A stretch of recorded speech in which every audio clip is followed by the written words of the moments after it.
Chapter 2. "Hey, Melody, hurry up! We're going to be late," Richard called from their 1970 Javelin AMX. He had his radio control plane loaded in the back seat, and his friends were waiting at the runway for him. "I'm coming!" Melody came bouncing out of their apartment. She was wearing a pink tank top and short jean shorts. Her long blonde hair was tied up in a ponytail behind her head. She looked all of 17 years old, but she was really 19. She and Richard had married just 2 years ago. They were head over heels in love. They had moved to British Columbia shortly after their honeymoon because Richard had been offered a chance to work for a charter aircraft service. He had graduated from college training to become an aircraft engineer. But first he had to apprentice in aircraft maintenance and write an exam. This job was a dream come true. After work hours, Richard liked to spend time with a group of radio control aircraft freaks who used a grass strip outside of the town of Western Lake. Melody went along to please him. "Hey, Sandee," Melody called. "We're here." She waved to her friend who had also come with their little girl, Lay. She was the wife of Gary Sanderson, who had taken the job of customer services traffic agent with the Pacific Western Airlines. This had been Melody's job for a few months. But when it became a full-time position, it was opened up to all PWA staff for application. Since Gary had lots of seniority working for years at the Vancouver Sauk Centre as aircraft traffic controller, he won the job. It took Melody a while to warm up to this couple because she was sad at losing her job. However, when Richard and Gary hit it off as friends, it had to happen. Things were confirmed when they went to visit them for the very first time to find that they lived on a street called Melody Lane. Melody believed in signs, so she decided to get over it. Soon Melody and Sandee were good friends, too. Richard joined Gary and the other men as they tinkered on their miniature planes. It seemed to take hours to get the aircraft tuned up, oiled, gassed, tested, and so on, till finally they really went flying. Melody disliked listening to the loud whining engines, which seemed to her to go on for hours. Now with her new friend Sandee and her daughter Leah there, she had someone to visit.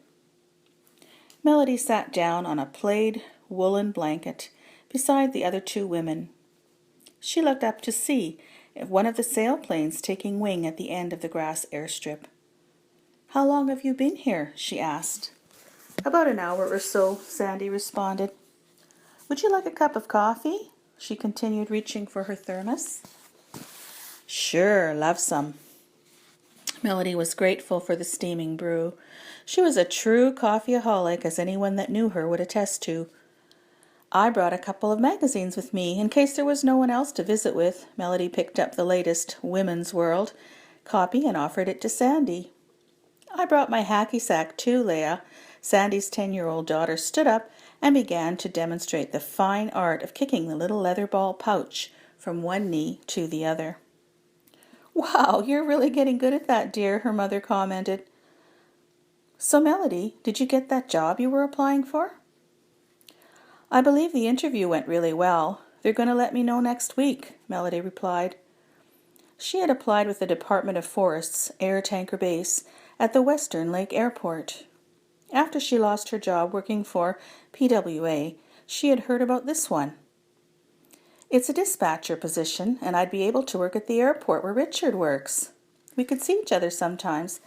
I think I would enjoy it." "I wish you success," Sandee smiled to herself, and she thought, "Sure hope this pretty young friend of mine can hold her own with all those pilots." After a couple of hours visiting over the din of the radio control engines, Melody wasn't interested in staying anymore. "So, Sandee, would you and Leah like to come to our apartment and we could prepare a barbecue for the guys for supper? I'm kind of sick of this sport for one day." "Okay, that sounds like a plan," Sandee agreed. She picked up her thermos and began to roll up the blanket. "I feel a bit chilly anyway, with the sun starting to go down. It was hard to believe it was mid-September already, and many of the leaves on the trees were turning gold. Summer sure had a way of going by fast. Soon real fall weather would hit the Western Lake area. They gathered up their things and made for the Javelin. "Hey, Richard, can I take our car? We women want to go home and make a barbecue supper for you guys." "Hey, can we come too?" Charlie and Ben smiled over their greasy rags, having heard about a possible food wagon. "Why not?" Melody invited. "I'll just need to go to the Overweighty grocery store and pick up a few extra supplies." "Can you guys come in about an hour and a half?" The men all nodded their heads as the women climbed into the gray 1970 Javelin.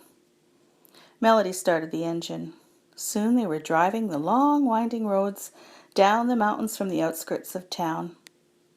Western Lake was a nice mid-sized town, nestled at the base of a range of beautiful forested mountains, with a pristine lake at its shore. Melody and Richard enjoyed living here. It was a real change from growing up on the prairies of Manitoba. Walking down the aisles of the Overweighty grocery store, the women picked up some fresh mushrooms, romaine lettuce, bakery buns, and some extra hamburger meat. "I'll make my famous fresh mushroom salad," Melody said, as the groceries slid down the conveyor belt at the cashier till.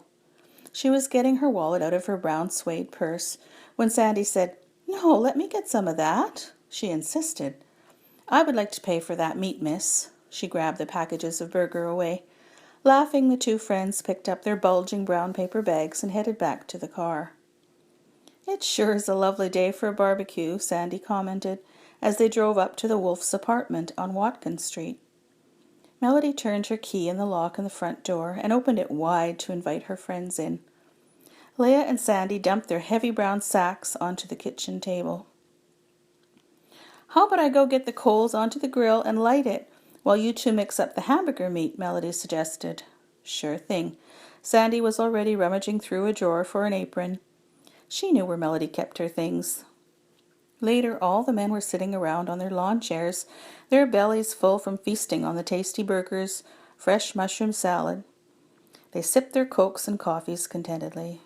"The way to a man's heart surely is through his stomach," Melody thought to herself. Lots of lazy visiting ensured, and friendly bantering, with jokes at someone else's expense.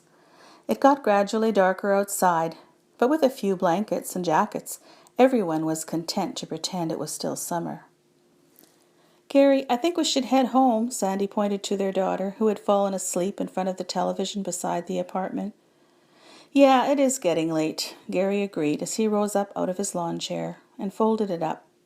"We had a good day, guys," he continued. "Let's do another fly next Saturday, okay?" Ben and Charlie took their cue, and soon all the guests had packed up and left. The remaining coals glowed dimly on the grill. Richard helped Melody carry the leftover food and dishes to their kitchen. "That was a good day we had today, honey."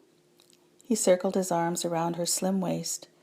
"Yes, it was. Just too many hours on the runway," Melody complained. "And I would like to have a little more fun with you now, Richard." Richard nibbled playfully on her shoulder. The two lovebirds went into their living room to lay down on the white fur shag rug, being careful to close the velvet drapes so no one could invade their privacy. Married life was pretty good, most of the time, Melody smiled to herself.